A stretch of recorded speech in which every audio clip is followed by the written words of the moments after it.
Hello பசங்களா, எப்படி இருக்கீங்க எல்லாரும்? ஸோ என்கிட்ட ஒருத்தவங்க கேட்டிருந்தாங்க, ஜாகிரஃபியில் ஸ்டார்ட் பண்ணுங்க மேம், 10th ஸ்டாண்டர்டுக்கு எங்களுக்கு டெஸ்ட்டுக்கு இருக்குது அப்படின்னு சொல்லி கேட்டனால ஃபர்ஸ்ட் சாப்டர் நான் இன்னைக்கு ஸ்டார்ட் பண்ணுறேன்.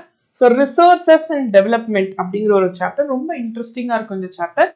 இந்த சாப்டர் பார்த்தீங்க அப்படின்னா நம்மளை சுற்றி இருக்கிற நமக்கு இருக்கிற ரிசோர்ஸஸ், என்னென்ன ரிசோர்ஸஸ் இருக்குது, அதை எப்படிலாம் நம்ம யூஸ் பண்ணணும், எப்படிலாம் அதை கரெக்டாக யூஸ் பண்ணணும். ஏன்னா ரிசோர்ஸஸ் யூஸ் பண்ணுறது அப்படிங்கிறது நம்ம எல்லாத்துக்குமே தெரியும், ஆனால் அது எப்படி கரெக்டாக யூஸ் பண்ணணும் அப்படிங்கிறது ரொம்ப ரொம்ப முக்கியமான விஷயம். ஸோ அப்படி பார்க்குறப்போ இன்னைக்கு நம்ம ஃபஸ்ட்டு ஸ்டார்ட் பண்ணுறது, இன்னைக்கு ஃபுல் அண்ட் ஃபுல் நம்ம என்ன பார்ப்போம்னா, ஃபஸ்ட்டு ரிசோர்ஸ்னால் என்னென்ன டைப் ஆஃப் ரிசோர்ஸஸ் இருக்குது அப்படிங்கிறத நம்ம இன்னைக்கு பார்க்க போகிறோம். ஓகேவா? ஸோ நம்மக்கிட்ட காமனாக நிறையா ரிசோர்ஸஸ் இருக்கும். நம்ம என்ன நினச்சிட்டு இருப்போம்னா, ஓகே ஜென்ரலாக ரிசோர்ஸஸ் அப்படின்னு, ஆனால் அதுக்கு ஒவ்வொரு ரீசன் வச்சு வேற வேற டிவிஷன்ஸ் பண்ணியிருப்பாங்க. இந்த டிவிஷன்ஸ் இருக்கு இல்லையா, இதை அப்படியே ஒரு 5 மார்க்காக கேட்கலாம். What are the types of resources அப்படின்னு 5 மார்க்காக கேட்கலாம். இல்லை அப்படின்னா ஒரு பர்டிகுலரான ஒரு ரிசோர்ஸை பற்றி சொல்லி அதை டிஃபைன் பண்ணுங்க அப்படின்னு சொல்லிட்டு ஒரு 2 மார்க்லேயோ ஒரு 3 மார்க்லேயோ கேட்கலாம். ஸோ நீங்கள் எப்படி ஆன்சர் பண்ணணும்னா, அந்த ரிசோர்ஸஸோட டெஃபினிஷன் தெரிஞ்சிருக்கணும். நான் கிளாஸில் சொல்கிறப்போ இதுதான் கீவேர்டு அப்படின்னு நான் சொல்லுவேன்.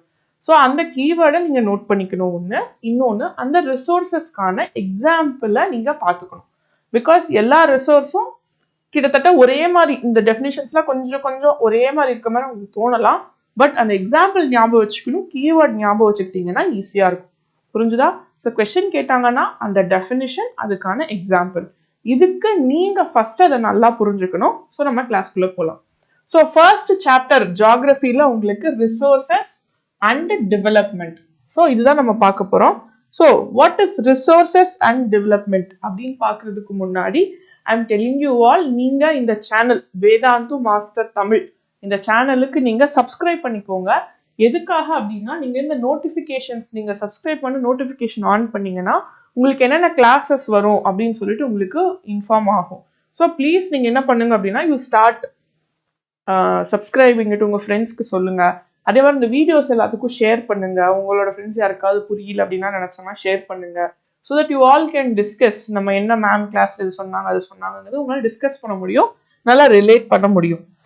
So first, there is enough for everybody's need and not for everybody's greed. இது ரொம்ப ஒரு சூப்பரான ஒரு கோட், மகாத்மா காந்தி அவரோட கோட். அதாவது எல்லாத்தோட தேவைக்கும் நம்ம கிட்ட இருக்கு. ஸோ இன்னைக்கு நம்ம சொல்கிறோம் இல்லையா, நம்மக்கிட்ட வாட்டர் ஸ்கேர்சிட்டி இருக்குன்னு நம்ம சொல்கிறோம். அதே மாதிரி இன்இக்வாலிட்டி நிறையா பார்க்குறோம். நிறைய பேர்கிட்ட நீங்கள் என்னைக்காவது யோசிச்சிருக்கீங்களா, ஏன் என்ன மாதிரி நான் காரில் போகிறேன், சிலர்லாம் பார்த்தீங்கன்னா ரொம்ப புவராக இருக்காங்க, இது எப்படி நடக்குது, what is the reason for all these differences? சரி, ஓகே, நீங்கள் நம்ம கண்ட்ரிக்குள்ளேயே விடுங்க, நம்ம இந்தியாவில் இருக்கிற நம்மளாம் கொஞ்சம் கம்ஃபர்டபுளாக இருக்கும். இதை விட நம்மளை விட இன்னும் சூப்பர் ரிச்சாக இருக்கிற சில கண்ட்ரிஸ் இருக்காங்க, ரொம்ப புவரா ஃபுட்டே இல்லாத சில கண்ட்ரிஸ் இருக்காங்க. What is the reason for these differences அப்படின்னா, ரிசோர்ஸஸ் எப்படி நம்மளுக்கெல்லாம் கிடைக்குது, ஷேர் ஆகுது அப்படிங்கிற பட்சத்தில் பார்க்குறப்போ, உண்மையாக சொல்லணும்னா எல்லாரோட தேவைக்கும், நீட் அப்படின்னா வாட் இஸ் த நீட், நம்மளுக்கு என்ன தேவை இருக்கு. ஸோ அந்த எல்லாரோட தேவைக்கும் ரிசோர்ஸஸ் இருக்கு. காந்திஜி என்ன சொல்றாருன்னா, எல்லாரோட தேவைக்கும் ரிசோர்ஸஸ் இருக்கு, ஆனால் கிரீடுங்கிறது பேராசை, எல்லாரோட பேராசைக்கும் ரிசோர்ஸஸ் கிடையாது. நீட் அப்படிங்கிறது இப்போ எனக்கு தேவை ப்ளஸ் ஒரு நெக்ஸ்ட் ஜென்ரேஷன் வரைக்கும் ஓகே. கிரீடுங்கிறது இன்னும் ஒரு 10-15 ஜென்ரேஷன் வரைக்கும் நான் இப்போவே சேர்த்து வைக்கிறேன்னு சொல்லி எல்லாத்தையும் எடுத்து அவங்க பதுக்கி வச்சுக்கிறாங்க இல்லையா, தட் இஸ் கிரீட். ஸோ நீடுக்கு இருக்கு பட் கிரீடுக்கு இல்லை அப்படின்னு சொல்றாரு. ஏன் இந்த கிரீடை பற்றி நான் பேசுகிறேன் அப்படின்னா, இந்த ரிசோர்ஸஸ் கிளாஸ்லேயே நம்ம பார்ப்போம், ரிசோர்ஸஸ் ஏன் டெப்ளீட் ஆகுது, ஏன் பொல்யூஷன் நடக்குது, ஏன் குளோபல் வார்மிங் வருது, கிளைமேட் சேஞ்சுன்னு நம்ம நிறையா பார்க்குறோம். இப்போ சென்னையிலையும் சரி, தமிழ்நாடுலேயும் சரி, தமிழ்நாடுல இந்தியா நீங்கள் எந்த இடத்துக்கு போனாலும் வெயில் தாங்கவே முடியல அப்படிங்கிற சுச்சுவேஷனில் இருக்கும். சன்ஸ்ட்ரோக் வருது, அந்த இஷ்யூ இந்த இஷ்யூன்னு அவ்வளோ வருது. ஏன் அதெல்லாம் நடக்குது, what is the reason for all these திங்ஸ்ன்னு யோசிச்சு பார்த்துருக்கீங்களா? அதுக்கான காரணம் என்ன, நம்மளோட நேச்சுரல் ரிசோர்ஸஸ் டெப்ளீட் ஆகிட்டு இருக்கு. ஓகே, ஸோ இந்த ரிசோர்ஸஸ் டெப்ளீட் ஆகிறதுக்கு மெயினான விஷயம் என்னன்னா கிரீட் தான் அப்படின்னு சொல்லிட்டு மகாத்மா காந்தி சொல்றாரு. ஸோ அப்படி நம்ம பார்க்குறப்போ நமக்கு ஃபர்ஸ்ட் நம்ம ரிசோர்ஸஸை பாதுகாக்கிறதுக்கு முன்னாடி ரிசோர்ஸ்னா என்னன்னு தெரியணும் இல்லையா? அப்படி ரிசோர்ஸ்னா என்ன, everything in our environment. அவ்வளோதான். ரிசோர்ஸ்னா என்னன்னா நம்ம என்வாயர்மெண்ட்ல இருக்கிற எல்லாமே ரிசோர்ஸ் தான். நம்மளை சுற்றி இருக்கிற எல்லாமே ரிசோர்ஸ் தான். இந்த பென் ஒரு ரிசோர்ஸ் தான், நான் போட்டிருக்க ஸ்பெக்ஸ் இந்த ரிசோர்ஸ் தான், நீங்கள் இந்த கிளாஸை பார்க்குறீங்க இது ஒரு ஃபார்ம் ஆஃப் ரிசோர்ஸ் தான் உங்களுக்கு. ஸோ எவ்ரி திங் இந்த environment is a resource. Environment இருக்கிற எல்லாமே ரிசோர்ஸஸ் தான். இது வந்து ஃபர்ஸ்ட் கண்டிஷன். கீவேர்ட்ஸ் நான் சொன்னதை நல்லா பார்த்துக்கோங்க. என்வாயர்மெண்ட்ல இருக்கிற எல்லாமே ரிசோர்ஸ் தான். ஆனால் ஃபர்ஸ்ட் அண்ட் கண்டிஷன் நம்மளோட நீட்ஸை சாட்டிஸ்ஃபை பண்ணணும். which can be used to satisfy our needs and technologically accessible. Okay, எல்லாமே இருக்கிறது சொல்லிட்டீங்க மேம்.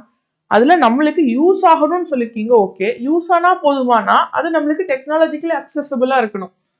புரிஞ்சுதா? நம்மளால அதை ஈஸியாக எடுத்து யூஸ் பண்ண முடிகிற, டெக்னாலஜி யூஸ் பண்ணி எடுக்க முடிகிற ஒரு விஷயமா இருக்கணும். ஸோ வாட்டர் நம்ம சொல்கிறோம். வாட்டர் வந்து கிரவுண்டில் ரொம்ப டீப்பாக ஒரு இடத்துல இருக்கிற வாட்டரை நம்ம ரிசோர்ஸ்ன்னு சொல்ல முடியுமா?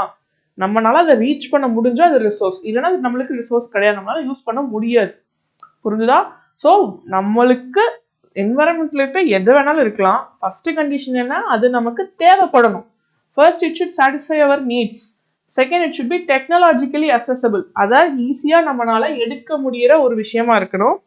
Economically feasible. Okay, technology use பண்ணி எடுத்துடலாம், ஆனால் எக்கனாமிக்கலி ஃபீஸிபிளாக இருக்கணும்ல. இது எக்கனாமிக்கலி ஃபீஸிபிள்னா என்ன மேம்னா, நீங்கள் அந்த ரிசோர்ஸஸை எடுக்கிற காஸ்ட்டு அதோட யூசேஜ் காஸ்ட்டோட அதிகமாக இருந்துச்சுன்னா நம்மளுக்கு வேஸ்ட்டாக. நிறைய பேர் சொல்லுவாங்க, நீ இந்த 10 ரூபா தக்காளி வாங்குறதுக்காக நீ வந்து 50 ரூபாய்க்கு பெட்ரோல் அடிச்சுட்டு போனான்னு கேட்பாங்க. அதுதான் எக்கனாமிக்கலி ஃபீஸிபிள்னா என்ன? ஓகே, ஃபார் எக்ஸாம்பிள் நீங்கள் வந்து ஒரு தக்காளி வாங்கணும், ஒரு 5 கிலோ தக்காளி வாங்கணும்னு போறீங்க, 100 ரூபா தக்காளி வாங்குறதுக்கு ஒரு 20 ரூபாய்க்கு பெட்ரோல் அடிச்சுட்டு போனீங்கன்னா ஓகே 120 ரூபா அப்படின்னு வாங்குறீங்கன்னு வச்சுக்கலாம். ஸோ ஏன்னா நீங்கள் நடந்து போயிட்டு வந்தீங்கன்னா நீங்கள் ஒரு ஜூஸ் குடிக்கணும், அந்த ஜூஸோட வேலை பதிலாக நீங்கள் வந்து வண்டிக்கு பெட்ரோல் போட்டுக்கிட்டீங்க. சரி, okay, fine. So you save time and energy. So okay, it is economically feasible. ஆனால் நீங்கள் வாங்க போகிறதே ஒரு 10 ரூபா தக்காளி தான். அது இங்கே கடையிலே கிடச்சிருக்கும். வீட்டுக்கு வந்து வெளியே வந்தாலும் பக்கத்து கடையிலே கிடச்சிருக்கும். நீங்கள் என்ன பண்ணுறீங்க? இல்லை நான் அந்த கடையில் தான் வாங்குவேன்னு 30 ரூபாய்க்கு பெட்ரோலை போட்டு 10 ரூபா வாங்குற தக்காளிக்கு போகிறீங்க. டைம் வேஸ்ட் ஆகுமா? மணி வேஸ்ட் ஆகுமா? So it is not economically feasible. Economically ஃபீஸிபிள்னா என்ன அப்படின்னா, நம்ம கொடுக்குற இன்புட்டை விட அவுட்புட் அதிகமாக வரணும். நம்ம எந்த அளவுக்கு காசு செலவு பண்ணுறோமோ அந்த அளவுக்கு நம்மளுக்கு அதிகமான யூசேஜ் இருந்துச்சு, அதை விட அதிகமான யூசேஜ் இருக்கணும். இருந்துச்சுன்னா எக்கனாமிக்கலி ஃபீஸிபிள். ஸோ 3 கண்டிஷன் சொல்லியிருக்கேன். என்வாயர்மெண்ட்டில் இருக்க என்ன வேணாலும் இருக்கலாம், ஆனால் அது ஃபர்ஸ்ட் நம்மளுக்கு தேவைப்படணும். செகண்ட், டெக்னாலஜிக்கலி அக்சசபிளாக இருக்கணும். தேர்ட் என்னது? என்வாயர்மெண்டலி ஃபீஸிபிளாக இருக்கணும். கரெக்டா? அவ்வளோதானா மேம் அப்படின்னா இல்லை. ஃபோர்த்து, கல்ச்சரலி அக்செப்டபிளாக இருக்கணும். புரிஞ்சுதா? கல்ச்சரலி அக்செப்டபிளாக இருக்கணும். சிம்பிளாக சொல்லணும் அப்படின்னா, சில கல்ச்சர்ஸில் நான்வெஜ் ஃபுட் கன்சியூம் பண்ண மாட்டாங்க. கரெக்டா? ஸோ அவங்களுக்கு நான்வெஜ் ஃபுட்ஸ் ரிசோர்ஸஸ் கிடையாது. ஸோ ஒரு கல்ச்சரில் என்ன அக்செப்ட் பண்ணுறாங்க? இது எல்லாமே இருந்தால் கூட, இந்த 4மே இருந்தால் கூட, ஃபர்ஸ்ட் வந்து can be use to satisfy our needs, second வந்து டெக்னாலஜிக்கலி அக்சசபிள், தேர்ட் வந்து economically feasible, and fourth culturally acceptable. இது 4மே இருக்கணும்.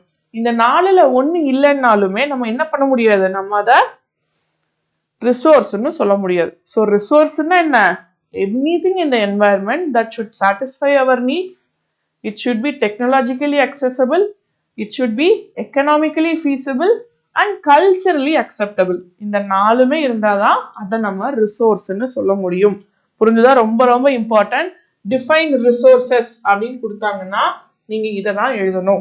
4 பாயிண்ட்ஸ், 4 கீ பாயிண்ட்ஸ் நல்லா ஞாபகம் வச்சுக்கோங்க. டிஃபைன் ரிசோர்சஸ்னா anything in the environment or everything in the environment that can be use to satisfy our needs and is technologically accessible and is economically feasible and culturally acceptable. அப்படி இருந்துச்சுன்னா you can call it as a resource. So this is a definition of resource. Fine. So what are the types of resources? So இது பாருங்க, physical environment, institutions, technology. இதுதான் வந்து human beings எதெல்லாம் depend பண்ணி இருக்காங்க. physical environment, institutions, technology. So இந்த 3மே வந்து எங்க மீட் ஆகுதோ அங்கதான் ஹியூமன் பீயிங்ஸ் வந்து சாட்டிஸ்ஃபைடா இருக்க முடியும். Interdependent relationship between nature, technology and institutions. This is what makes human beings survive. நம்மளுக்கு நேச்சர் இருக்கணும், நம்மளுக்கு டெக்னாலஜி இருக்கணும் அண்ட் சோஷியல் இன்ஸ்டிடியூஷன்ஸ் இருக்கணும், ஃபேமிலி, இதெல்லாமே இருந்தால் தான் ஹியூமன் பீயிங்ஸ்னால சர்வைவ் ஆக முடியும். So you call all these things as resources. So human beings themselves, இதுல ரொம்ப முக்கியமான விஷயம் என்ன, ஹியூமன் பீயிங்ஸுமே ரிசோர்சஸ் தான். ஹியூமன் ரிசோர்சஸ் அப்படின்னு நீங்க கேள்விப்பட்டிருக்கீங்களா? HR, human resources. ஹியூமன் பீயிங்ஸும் ரிசோர்ஸ் தான். ஏன்னா நீங்க ஒரு ரிசோர்சஸை எடுக்கணும் அப்படின்னா you need human beings. Technology design பண்றதுக்கு, அந்த ப்ராடக்டை சேல் பண்றதுக்கு, வாங்குறதுக்கு, எல்லாத்துக்குமே உங்களுக்கு ஹியூமன் பீயிங்ஸ் வேணும்ல. So human beings are also resources. So ரிசோர்சஸ்ல எக்ஸாம்பிள் நீங்க ஹியூமன் ரிசோர்சஸ் தாராளமா எழுதலாம். புரிஞ்சுதா? Yes. So they transform material available in the environment into the resources and use them. That is why human beings are important. இந்த என்வாயர்மெண்ட்ல இருக்கிற ரிசோர்சஸை transform பண்ணி ஹியூமன் பீயிங்ஸ் யூஸ் பண்றாங்க இல்லையா, that is why we call it as human resources. நம்மளோட ரிசோர்சஸை நம்ம அக்சஸ் பண்ணணும்னாவே ஹியூமன் பீயிங்ஸ் தேவைப்படும். So human beings are also a part of resource. So this picture you can see is very very important. Is a classification of resource. இந்த diagram நல்லா பார்த்துக்கோங்க. ஸோ ரிசோர்சஸை ப்ராடா கிளாசிஃபை பண்றாங்க. என்ன அப்படின்னா நேச்சுரல் ரிசோர்சஸ், ஹியூமன் ரிசோர்சஸ். இதுல natural ரிசோர்சஸ்ல renewable resource, non renewable resource, அதுல கண்டினியூஸ் ஃப்ளோ, பயாலஜிக்கல். ரினியூபிள்லயே கண்டினியூஸ் ஆர் ஃப்ளோ இருக்கு, பயாலஜிக்கல் இருக்கு. பயாலஜிக்கல்ல natural resources, wild life resources ரெண்டு வரும், ஃபாரஸ்ட் இதெல்லாமே வரும். ஸோ இதுல நான் ரினியூபிள்ல ரீசைக்கிளபிள், நான் ரீசைக்கிளபிள் வரும். ஹியூமன் ரிசோர்சஸ்ல structures and institutions, quality and quantity. So நம்ம மெயினா இந்த லெசன்ல எதை பத்தி பார்க்க போறோம்னா நேச்சுரல் ரிசோர்சஸை பத்தி தான் மெயினா பார்க்க போறோம். இந்த கிளாஸ்ல what will be seeing majorly is will be seeing about natural resources. அதுல renewable, non renewable is one of the type. அது இல்லாம நிறைய டைப்ஸ் ஆஃப் ரிசோர்சஸ் இருக்கு. இதை முடிச்சுட்டு நான் ஒரு டயக்ராம் போடுவேன். அது நல்லா உங்களோட ஃபேக்ட் நோட்ல எழுதி வச்சுக்கோங்க. ஏன்னா அந்த டயக்ராம்ல அந்த டயக்ராம் திரும்பி பார்த்துட்டே இருந்தீங்க அப்படின்னாவே நீங்க உங்களால எக்ஸாம்ல சூப்பரா உங்களால ஆன்சர் எழுத முடியும். ஓகேவா? Fine. First on the basis of origin. ஆரிஜின்னா அந்த ரிசோர்சஸ் எப்படி ஃபார்ம் ஆச்சு, எப்படி உருவாச்சு அப்படிங்கிறத வச்சு ரிசோர்சஸை பயோட்டிக், ஏபயோட்டிக்னு ரெண்டா பிரிக்கிறாங்க. ஸோ எதை பேஸ் பண்ணி அந்த ரிசோர்சஸ் எப்படி ஆரிஜின் ஆச்சு, எப்படி ஃபார்ம் ஆச்சு, இன்னும் சொல்லலாம் எங்க இருந்து வந்துச்சு அப்படிங்கிறத வச்சு அந்த ரிசோர்சஸை பயோட்டிக் ரிசோர்ஸ், ஏபயோட்டிக் ரிசோர்ஸ் ரெண்டா பிரிக்கிறாங்க. So bio, whenever you see the term bio, it means living. Living beings ல இருந்து வந்த ரிசோர்சஸ் பயோட்டிக் ரிசோர்ஸ் சொல்லுவாங்க. லிவிங் பீயிங்ஸ் இல்லாத நான் லிவிங் திங்ஸ்ல இருந்து வந்த ரிசோர்சஸ் ஏபயோட்டிக்னு சொல்லுவாங்க.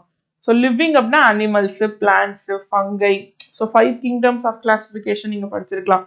Animals, plants, micro organism. இந்த மைக்ரோ ஆர்கானிசம்ஸ் சொல்றோம்ல, மைக்ரோஸ்கோப்ல மட்டும் தான் பார்க்க முடியும் அந்த ஆர்கானிசம்ஸ். அந்த மைக்ரோ ஆர்கானிசம்ஸா இருக்கலாம், ஃபங்கஸா இருக்கலாம், இல்லைன்னா வந்து you have all these types of resource. இது எல்லாத்தையுமே என்னன்னு சொல்லுவாங்க நம்ம பயோட்டிக் ரிசோர்சஸ்.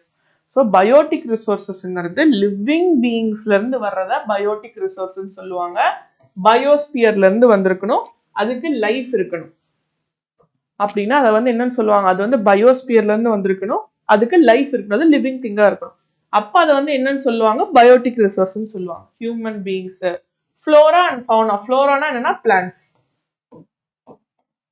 ஜென்ரலா பிளான்ட்ஸ் சொல்றத ஃப்ளோரா அண்ட் ஃபவுனான்னு சொல்லுவாங்க. ஃபவுனானா அனிமல்ஸ், பிளான்ட்ஸ் அண்ட் அனிமல்ஸ். அதான் புரிஞ்சுதா? Flora and fauna, plants and animals, fisheries, livestock, இது எல்லாமே. அதாவது ஃப்ளோரா அண்ட் ஃபவுனா ஜென்ரலா எங்க சொல்லுவாங்கன்னா ஃபாரஸ்ட்ல இருக்கிறத ஃப்ளோரா அண்ட் ஃபவுனான்னு சொல்லுவாங்க. ஃபாரஸ்ட்ல ஃப்ளோரா அண்ட் ஃபவுனான்னு சொல்லுவாங்க. ஜென்ரலா அவுட் சைட்ல லைஃப் ஸ்டாக், ஃபிஷஸ், பிளான்ட்ஸ் அதெல்லாமே. இப்போ நம்ம வீட்டில் வளர்க்குறோம், நம்ம வீட்டில் குட்டி செடி இருந்தா அது பயோட்டிக் ரிசோர்ஸ்ன்னு சொல்லுவோம். ஏன்னா பிளான்ட்ஸ் ஹாவ் லைஃப். கரெக்டா? Plants are living things, so they have life. They are called as biotic resources. புரிஞ்சுதா? ஸோ பயோட்டிக் ரிசோர்சஸ்னா பயோஸ்பியர்ல நம்மளுக்கு இருக்கணும், at the same time அதுக்கு லைஃப் இருக்கணும். So that those resources are called as biotic resources. So abiotic resources na enna ma'am அப்படின்னா those things are those things, non living things. things na nange non living things. things நம்ம பொருள் அப்படின்னு எதை சொல்லுவோம், உயிர் இல்லாத விஷயத்தை தான் பொருள்னு சொல்லுவோம். இந்த பென் வந்து ஒரு நான் லிவிங் ரிசோர்ஸ், இது வந்து ஏபயோட்டிக் ரிசோர்ஸ்.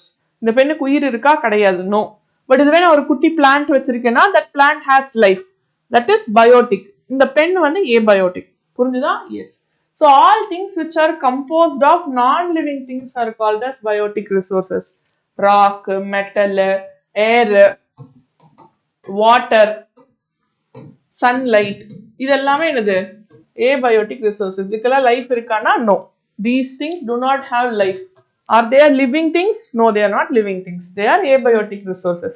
இது எல்லாமே நீங்க எக்ஸாம்பிள் எழுதலாம். Rock, metal, air, water, sunlight, everything are example of abiotic resources.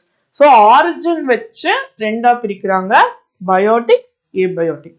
Fine. So next form of classification என்ன? ஸோ இங்க பாருங்க எக்ஸாம்பிள் கொடுத்துருக்காங்க பாருங்க. Biotic, fungi, plants, animals, bacteria, ஆர்கரே, ப்ரோட்டிஸ்ட், இது எல்லாமே வந்து என்னது? ஒன்றும் இதெல்லாம் மைக்ரோ ஆர்கானிசம்ஸ். கரெக்டா? ஃபங்கை ஒன்றும் இல்லை, மஷ்ரூம்ஸ். மஷ்ரூம் நம்ம சாப்பிட்றோம்ல, யாருக்கெல்லாம் வந்து மஷ்ரூம் ரொம்ப பிடிக்கும்? என்னைக்காவது நான்வெஜ் செய்ய முடியல, சாப்பிட முடியல அப்படின்னா நம்மளுக்கு என்ன பண்ணுவோம்? நம்ம மஷ்ரூம் சரி போனா போகுது அப்படின்னு மஷ்ரூம் சாப்பிடுவாங்களே நிறைய பேர். அதுதான் அந்த ஃபங்கஸ், ஃபங்கை. மஷ்ரூம் வந்து நம்ம சாப்பிட்ற மஷ்ரூம் வந்து one of the form of fungi. புரிஞ்சுதா? அதுக்கப்புறம் பிளான்ட்ஸ், அனிமல்ஸ், இது எல்லாமே பயோட்டிக். ஏபயோட்டிக்ல பாத்தீங்கன்னா சாயில், லைட்டு, வாட்டர், அதுக்கப்புறம் ஏர், ஹியூமிடிட்டி, டெம்பரேச்சர், இது எல்லாமே எதுல இருக்கு? இது எல்லாமே ஏபயோட்டிக், நான் லிவிங்ல இருக்கு. இந்த சைடு உங்களுக்கு லிவிங் ஆர்கானிசம்ஸ், இதுல நான் லிவிங் திங்ஸ். நல்லா பாருங்க, லிவிங் ஆர்கானிசம்ஸ், இது நான் living things. So this is biotic, this is abiotic. புரிஞ்சுதா? Fine. So next we are going to see based on the exhaustibility. Exhaustibility na enna ma'am? Exhaustibility na enna theriyuma? தீந்து போறது. புரிஞ்சுதா? Exhaustibility na becoming exhausted or becoming completely used or becoming zero. ஃபுல்லா use ஆகுது. ஒரு பாட்டில் இருக்க தண்ணியை ஃபுல்லா நீங்க குடிச்சிட்டீங்கன்னா யூ ஹவ் எக்ஸாஸ்டட் த பாட்டில் நீங்க சொல்லலாம். புரிஞ்சுதா? எனக்கு எனர்ஜி ஃபுல்லா எக்ஸாஸ்ட் ஆன மாதிரி இருக்கு நம்ம சில டைம் சொல்றோம் இல்லையா? அப்படின்னு என்ன அர்த்தம்? Your energy is completely used. Okay. So இது எவ்வளவு ஃபாஸ்டா தீந்து போகுது, how fast it is exhausted, எவ்வளவு ஃபாஸ்டா தீந்து போகுது அப்படிங்கறத வச்சு ரெண்டா பிரிக்கிறாங்க. ரெனியூவபிள், நான் ரெனியூவபிள் அப்படின்னு ரெண்டா பிரிக்கிறாங்க. ஸோ எவ்வளவு ஃபாஸ்டா தீந்து போகுதுங்கிறத வச்சுட்டு how fast it is exhausted based on that is called as exhaustibility. So based on that is divided into two, renewable and non-renewable. So let's see what is renewable and non-renewable. Renewable or replenishable. Replenishable or renewable na enna? திரும்ப ஃபாஸ்டா form ஆகும். So renewable, நான் renewable ரெண்டுமே form ஆகும் தான். ஆனால் எவ்வளோ ஃபாஸ்டா ஃபார்ம் ஆகுதுங்கிறது ரொம்ப முக்கியம். ரெனியூவபிள் ரிசோர்ஸ்ல என்ன ரொம்ப முக்கியமான விஷயம்னா, எந்த அளவுக்கு நம்ம ஃபாஸ்டா யூஸ் பண்றோமோ அந்த அளவுக்கு ஃபாஸ்டா ஃபார்ம் ஆயிக்கும். ஃபார் எக்ஸாம்பிள் வாட்டர், சோலார், மெயினா சொல்லணும்னா சோலார் எனர்ஜி. தினமும் காலையில சன் வந்துதான் தீரும், நம்மளுக்கு சன்லைட் வரதான் போகுது. இன்னைக்கு ஃபுல்லாத்துல நீங்க எவ்வளோ சோலார் எனர்ஜி நீங்க யூஸ் பண்ணாலும் அடுத்த நாள் திரும்ப நம்மளுக்கு சன் வந்துருமா, நம்மளுக்கு சோலார் எனர்ஜி வந்துருமா? So it is a renewable energy. Wind அப்படிதான், காத்து நம்மளுக்கு எப்பவுமே காத்து வந்துட்டே தான் இருக்கும். So wind energy is also a form of renewable energy. Water, forest, wildlife, இது எல்லாமே renewable energy. So how it is called as renewable energy? Resources which can be renewed or reproduced by physical, chemical or mechanical process are called as renewable energy. இத வந்து further வந்து என்னன்னு சொல்றாங்கன்னா continuous or flow அப்படின்னு சொல்றாங்க. புரியுதா? இதுல தான் continuous energy, flow energy ரெண்டா பிரிக்கிறாங்க. So we'll see what are those things. So next வந்து நான் ரெனியூவபிள் எனர்ஜி என்ன அப்படின்னா very long geological time. So இதுவுமே திரும்ப ஃபார்ம் ஆகணும்னா ரொம்ப லேட் ஆகும். ஃபார் எக்ஸாம்பிள் ஃபாசில் ஃபியூயல், ஒரு பெட்ரோல் ஃபார்ம் ஆகணும்னா மில்லியன்ஸ் ஆஃப் இயர்ஸா அங்கே நிறைய அனிமல்ஸ் இருந்து அது பரியாகி கம்ப்ரெஸ் ஆகி ரொம்ப வருஷம் கழிச்சு தான் நம்மளுக்கு பெட்ரோலாக அது ஃபார்ம் ஆகும். நம்ம என்ன பண்ணுறோம், எடுத்து 2 நாள் அதை யூஸ் பண்ணிடுறோம். அப்போ என்ன, அது 2 நாள் நம்ம யூஸ் பண்ணுற பொருள் ஃபார்ம் ஆகுறதுக்கு மில்லியன்ஸ் ஆஃப் இயர்ஸ் ஆகுதா? அப்போ ரொம்ப லேட் ஆகும்ல, அதுதான் நம்ம நான் ரெனியூவபிள் எனர்ஜின்னு சொல்றோம். சன்லைட் அப்படி கிடையாது, இன்னைக்கு போனா நாளைக்கு திரும்ப சன் வரதான் போகுது. ஆனா பெட்ரோல் அப்படி கிடையாது. So that is why they are saying this as non-renewable energy. Resources that take millions of years in formation. Some of the resources like metals and then fossil fuels. So இதெல்லாமே வந்து recycle. Fossil ஃபியூல்லாம் recycle பண்ண முடியாது. Metal at least we can recycle. Even though they are non renewable, they can be recycle. இப்போ இந்த பென்ல வந்து metal இருக்குன்னா அந்த மெட்டல் என்ன பண்ணுவாங்க, உருக்கி திரும்ப அவங்க இன்னொரு பென்னா சேஞ்ச் பண்ண முடியும். But fossil fuels are not like that. So renewable energy, non renewable resourcesலயே ரெண்டு இருக்கு, recyclable, non recyclable அப்படின்னு ரெண்டு இருக்கு. Example minerals, fossil fuels. Some minerals are recyclable, fossil fuels are non recyclable in nature. So renewable resources பாருங்க, இங்க renewable resources இருக்கா, plants, sun, waterல renewable resource. இதுவே வந்து minerals, coal, soil எல்லாமே வந்து non renewable resource. Soil formation நடக்கணும்னா ரொம்ப வருஷம் ஆகும். ஒரு பெரிய ராக் வந்து தண்ணினாலேயோ இல்லை காத்துனாலேயோ என்ன ஆகணும்னா அப்படியே கரைஞ்சு கரைஞ்சு கரைஞ்சு பொடி பொடியா மாறணும். அப்பதான் நம்மளுக்கு சாயிலே ஃபார்ம் ஆகும். அதுவும் இல்லாமல் அந்த சாயில உங்களுக்கு மைக்ரோப்ஸ் இருக்கணும், அதே மாதிரி ஸ்ட்ரென்த் இருக்கிறதுக்கு ஹியூமஸ் கண்டென்ட் இருக்கணும், நிறைய இருக்கணும் இல்லையா. ஸோ சாயில் ஃபார்மேஷனும், soil is a non renewable resource, நல்லா ஞாபகம் வச்சுக்கோங்க. Next, on the basis of ownership, அந்த ரிசோர்சஸ் யாரோடது, ஹூ ஓன்ஸ் த ரிசோர்சஸ், அதை பேஸ் பண்ணி இதை வந்து என்னன்னு பிரிக்கிறாங்கன்னா individual, community, national, international. So ownership, who is the owner of that particular resource, அந்த ரிசோர்சஸ் யாரோடது அப்படிங்கிறத வச்சு எப்படி பிரிக்கிறாங்க அப்படின்னா இண்டிவிஜுவல், கம்யூனிட்டி, நேஷனல், இன்டர்நேஷனல் அப்படின்னு பிரிக்கிறாங்க. அப்படி இண்டிவிஜுவல், கம்யூனிட்டி, நேஷனல், இன்டர்நேஷனல் என்ன அர்த்தம்? இண்டிவிஜுவல் பிரைவேட் ரிசோர்சஸ், ஒரு இண்டிவிஜுவல் பர்சன் கிட்ட, for example I have one small, let's say என்கிட்ட ஒரு சோலார் இது இருக்கு, ஸோ அது என்னோடது. இல்லை லெட்ஸ் டேக் லேண்ட், என்கிட்ட ஒரு வீடு இருக்கு, அந்த வீடு என்னோட வீடு. So it's an individual resource. That land is my land, it's an individual resource. So that is what you called as individual resource. So community ரிசோர்ஸ்னா என்ன? See, owned privately by individual are called as individual resource. இதுவே வந்து வில்லேஜ்ல வந்து people own lands, other properties, plots, houses. Example வந்து plantation, pasture lands, ponds, water in wells, இதெல்லாமே வந்து நம்ம சொல்லலாம். ஸோ கம்யூனிட்டி ரிசோர்சஸ்னா என்னன்னா ஒரு பர்டிகுலர் கம்யூனிட்டியில யார் வேணாலும் யூஸ் பண்ணிக்கலாம். ஃபார் எக்ஸாம்பிள் ஒரு கிணறு இருக்கு, அந்த கிணறு வந்து ஒரு ஸ்ட்ரீட்ல, அந்த ஸ்ட்ரீட்டோட எண்டில் அந்த கிணறு இருக்கு, அந்த கிணத்துல வந்து அந்த ஸ்ட்ரீட்ல இருக்கிற எல்லாருமே தண்ணி எடுத்துக்கலாம் அப்படின்னா அது வந்து ஒரு கம்யூனிட்டி ரிசோர்ஸ், அந்த ஸ்ட்ரீட்ல இருக்கிற கம்யூனிட்டிக்கான ரிசோர்ஸ். ஸோ ஒரே ஒரு பர்சன் கிட்ட மட்டும் இருந்துச்சு அந்த ப்ராப்பர்ட்டினா அது அவங்களோட. அந்த கிணறே என்னோட வீடு இருக்கு, அந்த வீட்டுக்குள்ள இருக்கு அப்படின்னா அது இண்டிவிஜுவல் ரிசோர்ஸ், அந்த கிணத்துல நான் மட்டும் தான் தண்ணி எடுக்க முடியும். பட் இதுவே ஒரு ஸ்ட்ரீட்டோட எண்டில் ஒரு கிணறு இருக்கு, அந்த ஸ்ட்ரீட்ல இருக்கிற எல்லாருமே அந்த கிணத்தை யூஸ் பண்ணாங்கன்னா அதை கம்யூனிட்டி ரிசோர்ஸ்ன்னு சொல்லுவாங்க. இல்லை ஒரு ஊர் இருக்கு, அந்த ஊர்ல ஒரு லேக் இருக்குன்னா அந்த ஊர்ல இருக்கிறவங்க மட்டும் அந்த தண்ணி யூஸ் பண்ணுவாங்க, அதை கம்யூனிட்டி ரிசோர்ஸ்ன்னு சொல்லுவாங்க. So individual, community. இண்டிவிஜுவல்னா ஒன்லி ஒன் பர்சன், கம்யூனிட்டினா குரூப் ஆஃப் பீப்புள், அவ்வளவுதான். புரிஞ்சுதான்? இதுல வந்து பப்ளிக் பார்க்ஸ், பிக்னிக்ஸ் அதெல்லாம் வந்து என்னன்னா கம்யூனிட்டி ரிசோர்ஸ்ன்னு சொல்லுவாங்க, அந்த ஏரியாவில் இருக்கிற பீப்புள் மட்டும் யூஸ் பண்ணுவாங்க. நெக்ஸ்ட் வந்து நேஷனல் ரிசோர்ஸ், ஒரு பர்டிகுலர் கண்ட்ரி. இப்போ இந்தியாவில் வந்து லெட்ஸ் சே காவேரி ரிவர் இருக்கா, காவேரி ரிவருங்கிறது நம்ம கண்ட்ரியோட ரிவர், நம்ம கண்ட்ரியில மட்டும்தான் நம்ம அதை யூஸ் பண்ண போறோம், நம்ம இந்தியன் சிட்டிசன்ஸ் மட்டும்தான் அந்த வாட்டரை யூஸ் பண்றோம். So that you call it as national resource. So நம்ம கண்ட்ரிக்குள்ள இருக்கிற ரிசோர்ஸ் நம்ம கண்ட்ரி பீப்புள் யார் வேணாலும் யூஸ் பண்ணலாம் அப்படிங்கிறத what we call it as national resource. Railways, canals, roads, இது எல்லாத்தையுமே என்னன்னு சொல்லுவாங்க, நேஷனல் ரிசோர்சஸ் அப்படின்னு சொல்லுவாங்க. புரிஞ்சுதா? See, so all the mineral, water resources, forests, wildlife, land within the political boundaries, நம்ம கண்ட்ரியோட பவுண்டரிக்குள்ள இருக்கணும், and oceanic area up to 12 nautical miles, 22.2 kilometers. இந்த 12 nautical miles தான் நம்மளோடது, நம்ம கண்ட்ரியோடது. நம்மளோட சீஷோர் இருக்குல்ல, லெட்ஸ் டேக், இதுதான் பீச். ஸோ பீச்ல இருந்து this is soil, இங்க ஃபுல்லா வாட்டர் இருக்கு, இது வந்து ocean, let's say this is ocean. So இங்க இருந்து 12 நாட்டிக்கல் மைல்ஸ் வரைக்கும் தான் நம்ம கண்ட்ரியோடது. புரிஞ்சுதா? அதுக்கப்புறம் இருக்கிறது எல்லாமே இந்த இன்டர்நேஷனல், அதுக்கப்புறம் இருக்கிறதா நம்ம என்ன சொல்லுவோம், இன்டர்நேஷனல் சொல்லுவோம். புரிஞ்சுதா? ஸோ 12 நாட்டிக்கல் மைல்ஸ் வரைக்கும் இருக்கிறது இதை வந்து டெரிட்டோரியல் வாட்டர் அப்படின்னு சொல்லுவாங்க. இது கேட்கலாம், டெரிட்டோரியல் வாட்டருங்கிறது எவ்வளோ மைல்ஸ்ல இருக்கும் அப்படின்னு கேட்கலாம்.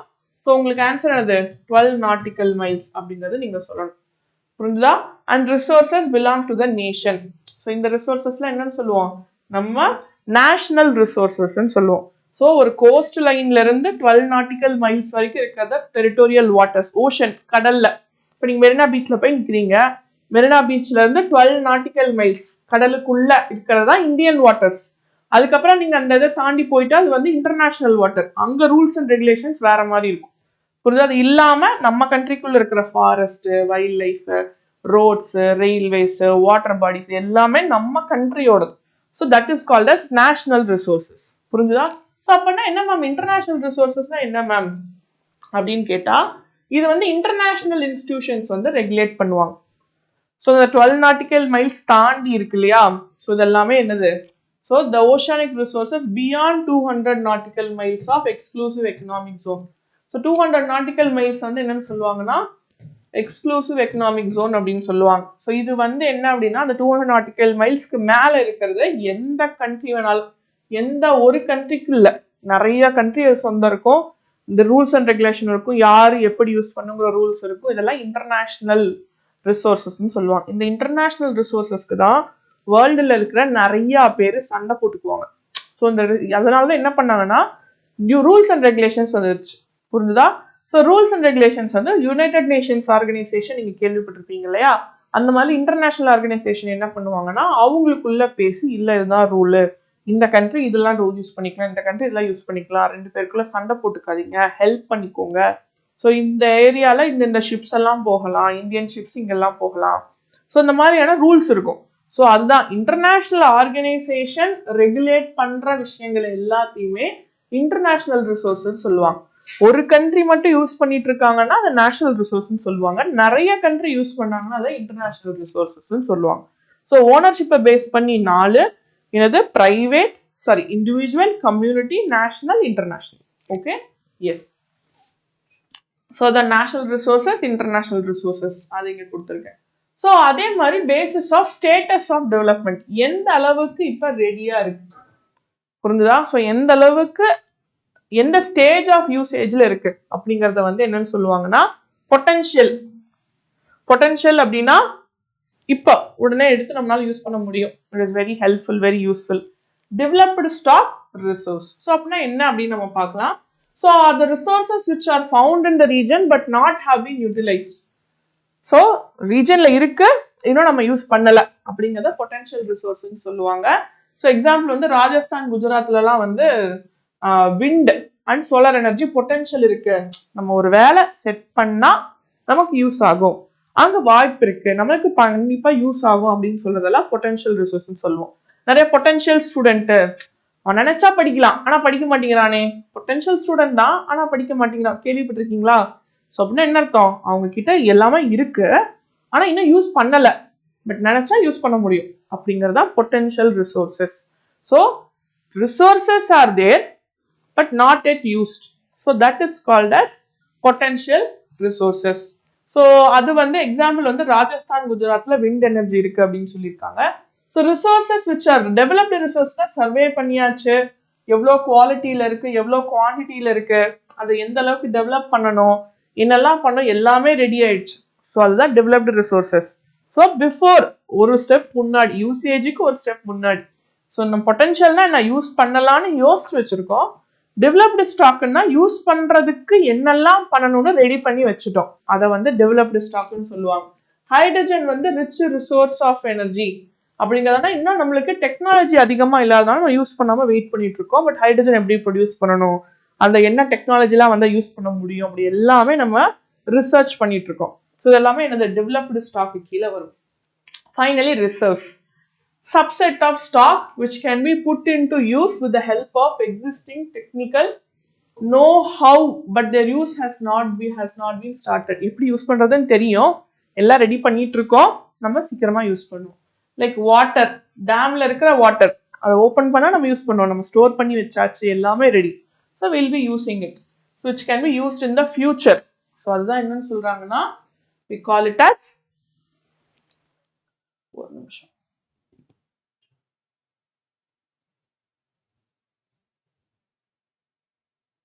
Okay, so this is what we call it as resource.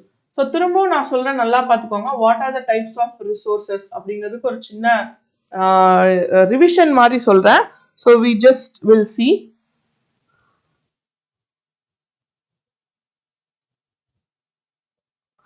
Okay, so ஒரு சின்ன ரிவிஷன் எல்லாரும் நல்லா கவனிச்சுக்கோங்க. What are the types of resources?